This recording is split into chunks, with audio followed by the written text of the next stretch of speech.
네, 안녕하세요. 멘탈이 전무다의 철영입니다. 네, 말도 많고 탈도 많았던 2023년의 첫 번째 한 주가 막을 내렸습니다. 다행히도 마지막 날은 미국 증시가 강하게 상승하며 끝이 났는데요. 3대 지수가 모두 2% 넘게 상승할 정도로 정말 오랜만에 강력한 시장이었습니다. 무슨 일이 있었던 걸까요? 일단 장 초반만 하더라도 분위기가 좋지는 않았습니다. 실업률이 3.5%로 떨어지면서 어제에 이어 고용에 대한 공포가 되살아나나 싶었습니다. 하지만 시장의 해석은 달랐는데요. 12월 고용지표를 오히려 호재로 해석하면서 강력한 반등이 나타났습니다. 이로 인해 다우는 주간으로 1.5% 상승했는데 이제 하락 추세를 완전히 극복했다고 말할 수 있을 정도의 흐름을 보여주고 있습니다. 다우의 상승이 의미하는 바는 얼마 전 설명을 드렸죠. 시장이 극도의 침체에서 벗어나기 전 우선 가장 확실한 가치주들부터 먼저 오르고 있는 것입니다. 아직은 위험 자산에까지 손을 뻗기에는 두려운 마음이 남아있는 거죠. 하지만 가치주들은 확실히 살아나고 있고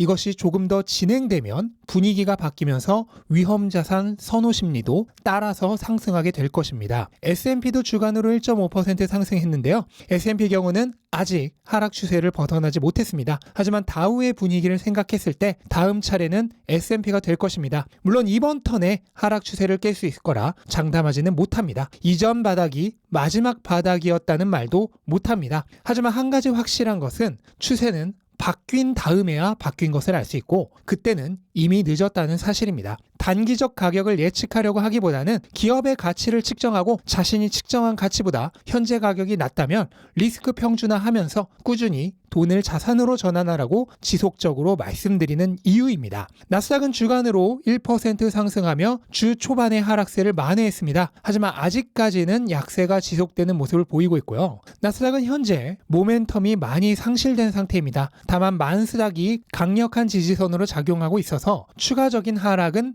하지 않고 있습니다. 바닥의 지지가 강하다면 일시적인 상승이 있을 수 있지만 전반적인 시장 상황이 개선되지 않는다면 지속성은 떨어질 것입니다. 따라서 급격한 V자 반등을 기대하기보다는 더 이상 추가적인 하락 없이 서서히 회복하는 모습을 기대하는 편이 낫습니다. 그리고 그렇게 되어야 앞으로 벌 돈을 조금 더 싼 할인가에 계속 자산으로 전환할 수 있겠죠. 이미 많은 돈이 투입되어 있으신 분들은 가격이 빠르게 회복하기를 기대할 수도 있겠지만 나중에 지나고 나면 그때 조금만 더 그 가격에 살 수 있게 해준 다음에 올랐으면 더 좋았을 텐데 하시는 날이 올 겁니다. 무슨 배부른 소리냐 할 수도 있는데 나중에 시장이 회복된 다음에는 분명 그런 소리들이 나올 것입니다. 어쨌든 금요일에 강력한 상승에 힘입어 2023년 첫 주는 나쁘지 않은 성적으로 마무리되었습니다. 그런데 금요일 시장 상승을 만들어준 원인은 무엇이었을까요? 의심의 여지 없이 고용지표였습니다. 현재는 첫째도 고용, 둘째도 고용, 셋째도 고용인 고용의 시대입니다. 그런데 실업률은 지난달보다 더 줄어든 3.5%를 기록했습니다. 이것만 보면 고용이 더 강력해진 것인데 왜 증시는 반대로 올랐을까요? 제가 생각하는 해답은 이렇습니다. 우선 이전 달 실업률이 3.7%에서 3.6%로 하향 수정되었습니다. 그렇다면 이번 달의 3.5% 실업률은 그 이전 달과 0.1%의 차이로 거의 오차 범위에 가깝습니다. 특히 실업률은 전 국민을 대상으로 한 것이 아니죠. 적극적인 구직 희망자 중에 취업 비율을 나타내는 숫자이기 때문에 명백한 기준점이 없습니다. 따라서 조사 범위에 따라 수치가 어느 정도 변동성을 가질 수 있는데 시장은 이번 달의 실적이 딱 그 정도 수준이었다라고 판단을 하는 것 같습니다. 또한 최근 극도로 낮아져 있는 기대감도 한 몫을 했을 겁니다. 12월 비농업 고용은 22만 3천 명으로 예측치였던 20만 명을 초과했습니다. 하지만 이것은 진실이 아니죠. 비농업 고용은 지난 3달간 꾸준히 26만 명을 초과해 왔습니다. 이게 갑자기 20만 명까지 떨어질 거라 기대한 실제 시장 참여자는 거의 없을 것입니다. 제가 바로 어제 영상에서 현재 고용시장이 약화될 것이란 기대감이 거의 없기 때문에 적당히 높은 수치가 나와도 시장은 이미 가격에 선반영했을 가능성이 높다는 말씀을 드렸는데 딱 그런 상황이 연출된 것입니다. 이번 달 22만 3천 명이란 수치는 지난 3달보다 확연하게 줄어든 수치죠. 따라서 경제학자들의 예상치 따위와 상관없이 투자자들의 실질적인 기대치는 충분히 만족시켜 주었을 수 있는 것입니다.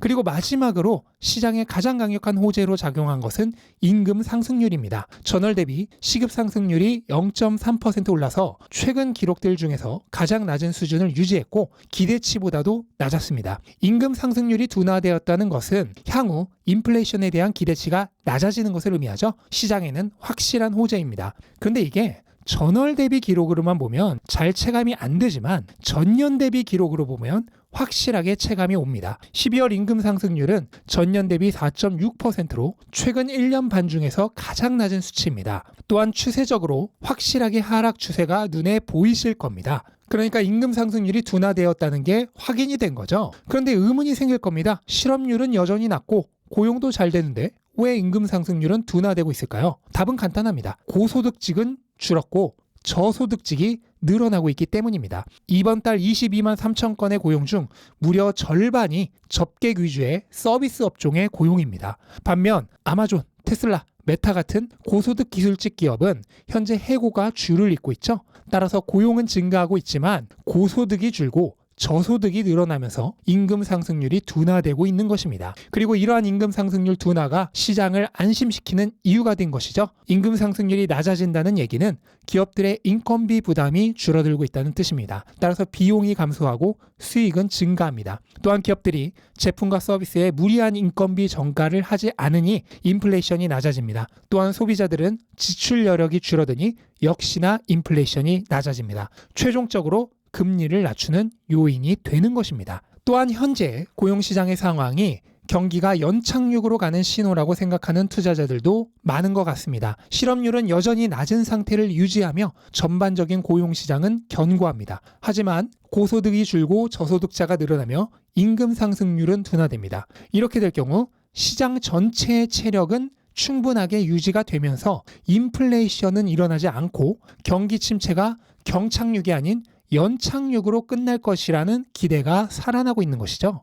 금요일에는 이런 여러 기대감이 뒤섞이며 주식시장이 크게 상승한 것입니다. 하지만 이날 하루의 데이터만을 가지고 속단하기에는 이른 감이 있습니다. 아직 금리 인상은 끝나지 않았고 경기가 정말로 연착륙할 수 있을지에 대한 데이터는 충분하지 않습니다. 그냥 이날 하루에 변덕스러운 상승으로 끝날 가능성도 충분히 있습니다. 따라서 성급하게 가격을 예측하려고 할 필요는 없습니다. 서두르지 말고 그냥 해오던 대로 앞으로도 꾸준히 해나가면 됩니다. 투자는 결코 어느 한 타이밍을 잡아 돈 놓고 돈 먹게 하는 도박이 아니기 때문이죠.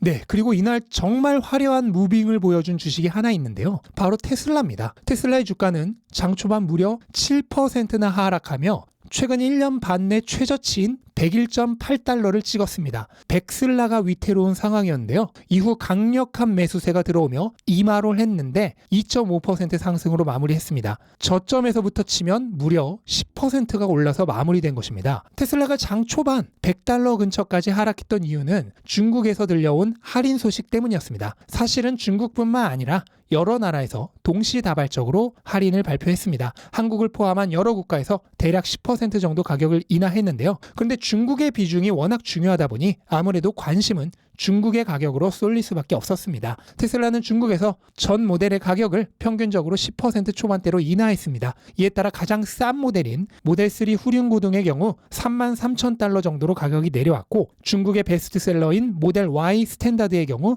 38,000달러 정도로 싸졌습니다. 그리고 현재 북미에서 가장 잘 팔리는 모델인 모델 Y 롱레인지의 경우는 보조금을 적용하면 58,000달러 정도인데요. 중국에서는 45,000달러로 거의 13,000달러가 더 쌉니다. 여기에는 중국에서의 제조 비용이 더 싸다는 것도 작용을 하겠지만 아무래도 최근 중국에서의 수요 감소를 의식한 공격적인 가격 정책이라고 보는 시선이 많았습니다. 그리고 바로 이 점이 장 초반 테슬라의 주가를 마이너스 7%까지 하락시켰던 요인이었던 거죠. 하지만 이러한 가격 인하를 아직은 그렇게 비관적으로 두려워할 필요는 없다고 생각을 합니다. 테슬라는 기존의 중국 가격을 너무 많이 올렸던 것이 맞습니다. 왜냐하면 그래도 수요가 있었기 때문이죠. 하지만 테슬라는 상당한 고가 차량입니다. 그리고 이런 고가 전기차에 대한 대기 수요는 결코 무한하지 않죠. 대기 수요가 줄어들기 시작하자 이제 가격을 낮춘 겁니다. 이건 지극히 정상적인 회사의 운영 방식입니다. 수요가 많고 대기 고객이 줄을 설 때는 가격을 올린 것이고 이제 대기 고객이 줄어들자 가격을 낮춘 것입니다. 회사가 충분한 생산 능력을 가지고 있고 이를 통해 가격을 낮춰서 판매량을 극대화할 수 있다면 충분한 마진을 만들어낼 수 있기 때문에 지극히 정상적인 운영 방식인 것입니다. 특히나 최근 원자재 가격이 많이 내려왔기 때문에 이렇게 가격을 낮춰도 마진이 생각보다 큰 타격을 받지 않을 수 있고 판매량이 훨씬 더 늘어나면 규모의 경제로 마진 감소를 상쇄할 수도 있습니다. 따라서 단순히 가격이 낮아졌으니 문제가 있구나 하는 비관적인 생각을 할 단계는 아니라는 것입니다. 현재 테슬라의 주가는 모든 리스크를 과도하게 선반영하여 떨어졌습니다. 이것은 단순히 밸류에이션만으로 가격이 내려간 것은 아니고 가격 하락에 따른 강제 청산과 투자자들의 심리적 공황이 함께 작용하여 나타난 현상입니다. 이날 중국의 가격 인하에 대한 반응도 정상이 아니었죠. 현재 테슬라의 중국 수요 감소는 이미 시장에 반영되어 있습니다. 투자자들은 그에 따라 올해 수입 예상치 조정을 마친 상태입니다. 따라서 가격 인하는 후행성에 당연한 수순에 불과했는데 투심이 극도로 악화되었다 보니 선행 지표에 이미 리스크 반영을 한 것을 두고 후행 지표를 보고 또 한 번 이중으로 반영한 것입니다. 이것은 같은 리스크를 이중 반영한 것이기 때문에 말이 되지 않습니다. 따라서 가격이 다시 반등한 것이죠. 올해 애널리스트들이 예상하는 테슬라의 평균 EPS는 $5 10센트입니다. 그렇다면 현재 가격에서의 테슬라의 선행 PR은 겨우 22입니다. 무려 코카콜라보다 10% 정도 낮습니다. 그런데 사실 $5 10센트의 예측치는 지극히 낮은 수준입니다. 테슬라는 언제나 애널리스트들의 EPS 예측치를 가볍게 초과 달성해 왔죠. 저는 올해 테슬라가 $5 50센트의 EPS를 기록할 것이라 생각합니다. 그 경우 현재 선행 PER은 20.5입니다. 콜라보다 무려 20% 가까이 낮습니다. 그리고 최저가였던 $101 80센트 기준으로 PER은 무려 20밑으로 내려가 18.3까지 찍었습니다. 테슬라가 향후 수년간 연평균 30% 이상의 성장률을 기록할 것을 감안했을 때 완전히 정신이 나간 밸류에이션입니다. 그리고 또 한 가지 잊지 말아야 할 것이 있는데요. 테슬라의 가격 인하로 인한 판매량 증가 효과입니다. 테슬라가 지난 4분기 중국에서 판매가 저조했던 가장 큰 이유는 가격입니다. 소비자가 선택할 수 있는 옵션은 늘어났는데 가격이 지나치게 비쌌던 거죠. 하지만 가격이 내려가면 상황은 달라집니다. 테슬라의 구매 매력도가 압도적으로 상승합니다. 특히 작년 말 비아디의 판매량이 테슬라를 크게 앞섰던 것에는 보조금 종료라는 특수한 상황이 있었던 것을 간과하는 사람들이 많습니다. 중국의 전기차 보조금은 작년으로 끝이 났죠. 그리고 비아디의 가장 많이 팔린 차종의 평균 가격은 약 $2만 입니다. 조금 싼 차종의 경우는 $16,000 정도입니다. 작년 말 테슬라의 가격은 모델 Y 스탠다드 기준으로 $40,000가 넘습니다. 보조금 최대치는 $130만 정도였는데 2천만 차가 $130만 보조금 받는 것과 5천만 차가 $130만 보조금 받는 게 과연 같을까요? 작년 말 중국의 전기차 침투율은 무려 40%에 가까웠는데 신차 10대 중 무려 4대가 전기차였습니다. 그리고 이 차들은 대부분 보조금의 영향력이 큰 비아디의 저가 모델과 같은 차들이었습니다. 바로 이런 특수한 상황이 작년 4분기 테슬라가 다른 중국 경쟁자 대비 저조한 성적을 거둔 것처럼 보이게 만든 착시 현상의 원인이었던 것입니다. 하지만 이제는 완전히 상황이 달라졌습니다. 보조금은 끝났는데 테슬라는 차량 가격을 낮췄습니다. 이제 무슨 일이 벌어질까요? 테슬라가 차량 가격을 낮췄으니 다른 회사들도 같은 수준으로 낮추면 될까요? 그런데 상황이 그렇게 녹록하지가 않습니다. 2022년 3분기 테슬라의 영업이익률은 17.2%였습니다. 그런데 중국 최대 경쟁자인 비아디의 영업이익률은 겨우 6.7%입니다. 근데 이것도 사실 높은 편입니다. 자동차 기업 중 2위와 3위인 토요타와 폭스바겐의 영업이익률은 이것보다 더 낮은 5에서 6% 사이입니다. 자, 이런 상황에서 테슬라가 가격을 낮추기 시작합니다. 마진이 17%인 테슬라는 그래도 여유가 있죠. 하지만 여기서 마진을 조금만 낮추면 수익이 거의 없어지는 다른 회사들은 어떨까요? 과연 테슬라처럼 가격을 낮출 수 있을까요? 현금 여유가 없는 회사들은 할 수가 없겠죠. 그럼 가격을 못 낮출 테고 테슬라 대비 가성비에서 밀리면서 구매 매력도가 확 떨어질 것입니다. 현금의 여유가 있는 회사들은 당분간 손해를 감수하고서라도 가격을 낮출 수 있을 것입니다. 하지만 그런 상황이 지속된다면 어떨까요? 테슬라는 그래도 계속해서 다른 회사들의 현재 영업이익도 뛰어넘는 이익이 납니다. 그런데 다른 회사들은 적자 운영을 해야 합니다. 그럼 그 상태를 오래 유지할 수 있는 회사가 얼마나 될까요? 이런 전략은 사실 여러 업계에서 오래전부터 있어 왔던 전략입니다. 삼성의 이 전략에 많은 반도체 회사들이 망했고, 소니의 이 전략에 많은 게임 회사들이 망했었습니다. 근데 이런 전략을 왜 쓸까요? 이렇게 모두 경쟁자를 죽여버리고 나면 그 다음에 시장을 독점할 수 있기 때문입니다. 테슬라는 지금껏 전기차 진영을 우군으로 보고 내연기관차 진영을 적군으로 봤기에 이 전략을 쓰지 않았습니다. 일단 전기차 시장을 최대한으로 키운 거죠. 근데 이제 슬슬 내연기관차 회사들도 전기차로 전환이 진행되고 있고, 순수 전기차 회사들도 몸집을 키우고 있습니다. 그러니까 이제는 모두가 적군이 되는 상황이 되어가고 있는 거죠. 근데 이때 테슬라가 이런 전략을 쓴다면 과연 살아남을 자동차 회사는 누가 될까요? 경기 침체기에 많은 회사들이 도산을 합니다. 마진 전쟁에서 살아남지 못하기 때문이죠. 그리고 나서 호황기가 오면 마진 전쟁에서 살아남은 회사들은 시장을 독점하고 엄청난 수익을 얻습니다. 이것은 거의 모든 시장, 거의 모든 경기 사이클에서 반복적으로 일어났던 현상입니다. 그리고 침체기에 미래에 살아남아 독점할 기업들이 초특급 할인을 할 때 오래 모아두었던 사람들은 전부 엄청난 이익을 얻습니다. 그런데 대부분의 사람들은 이때 올바른 기업에 투자를 했어도 큰 이익을 얻지 못합니다. 왜냐하면 가격이 조금만 올라도 수익 실현 또는 본전 탈출을 외치면서 팔아버리기 때문입니다. 아닐 것 같나요? 몇 년 후에 보시기 바랍니다. 이런 사람들로 넘쳐날 것입니다.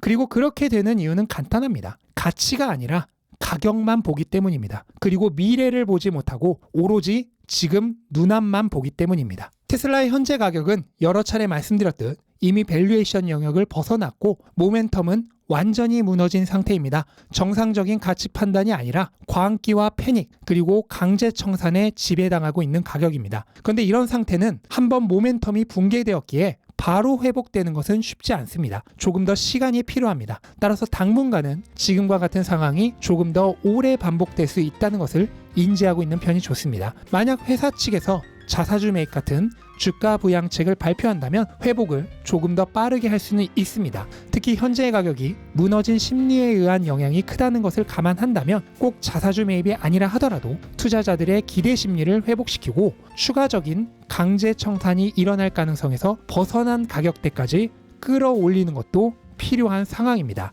일단 이번 달 25일에 예정되어 있는 4분기 실적 발표까지는 무언가 구체적인 대응은 없을 것입니다. 그렇다면 실적 발표에서 향후 가이던스를 어떻게 발표하느냐, 그리고 투자자들의 신뢰를 회복하고 회사에 대한 긍정적인 전망을 할 수 있게 만들어주는 좋은 소식들을 충분히 발표하느냐 아니냐에 따라 향후 주가의 흐름이 결정될 것으로 생각이 됩니다. 개인적으로는 여전히 낙관하고 있습니다. 현재 가격은 테슬라의 미래 가치에 비해 너무나 낮습니다. 저 역시도 새해를 맞아 새롭게 밸류에이션 평가를 리뉴얼했는데 다음 주에 라이브 방송을 할 때 말씀을 드리도록 하겠습니다. 네, 오늘 영상은 이것으로 마무리하도록 하겠습니다.